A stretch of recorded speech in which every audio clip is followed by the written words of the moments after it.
ہائے ہائے، ظہر کی نماز کی اذان دینے لگے، اللہ کے نبی کا انتقال ہو چکا ہے۔ جب اشہد ان محمد پر پہنچے تو روتے روتے روتے آواز بند ہو گئی، اور جلدی سے اذان پوری کر کے نیچے آئے، کہا آج کے بعد قسم اٹھاتا ہوں اذان نہیں دوں گا، تیرا نبی نہیں ہے تو اذان بھی نہیں ہے۔ اور حضرت ابوبکر سے اجازت لے کر جب وہ خلیفہ بن گئے، جہاد پہ چلے گئے، 6 مہینے تک آئے نہیں۔ لاکھوں صحابہ جہاد میں گئے، کسی کو میرے نبی خواب میں نہیں آئے، صرف بلال کو آئے۔ بلال، یہ کیا بے وفائی، ہم سے ملنا ہی چھوڑ دیا، ہمارے پاس آنے چھوڑ دیا۔ آنکھ کھلی تو ان کو یوں لگا جیسے اللہ کے نبی زندہ بلا رہے ہیں، یا رسول اللہ میں آ گیا، یا رسول اللہ میں آ گیا، اور اسی وقت اونٹنی کو بھگایا۔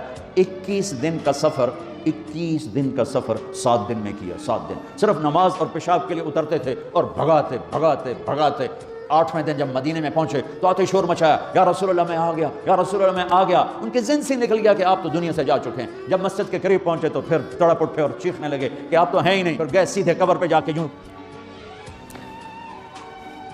قبر کو لپٹ گئے، یا رسول اللہ میں تو آ گیا ہوں، آپ کہاں ہیں؟ یا رسول اللہ میں تو آ گیا ہوں، آپ کہاں ہیں؟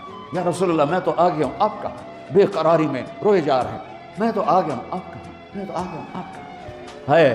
نماز کا وقت داخل ہو گیا، کون سی نماز سے اللہ جانتا ہے، اور سب کو پتا تھا بلال نے قسم کھائی ہے کہ اذان نہیں دیں گے، لہذا کسی کو ضرورت نہیں ہو رہی کہ بلال سے کہیں آج اذان بلالی سنا دے۔ تو چند صحابہ کو خیال آیا کہ نبی کے نواسوں کو سفارشی بناتے ہیں، حسنین۔ تو صحابہ آئے بچوں کے پاس، حسن حسین، کہ بچوں آج کسی کی نہیں چلے گی، تم بلال سے کہو اذان دے۔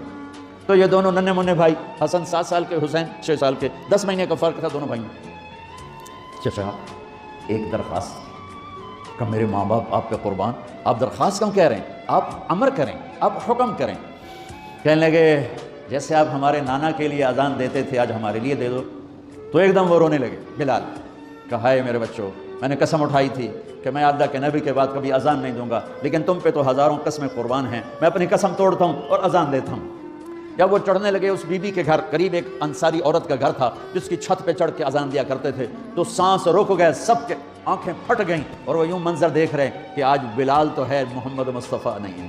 آج اذان بلالی تو ہوگی لیکن محمد مصطفیٰ کی جھلک نہ ہوگی۔ جب انہوں نے کانوں میں انگلیاں،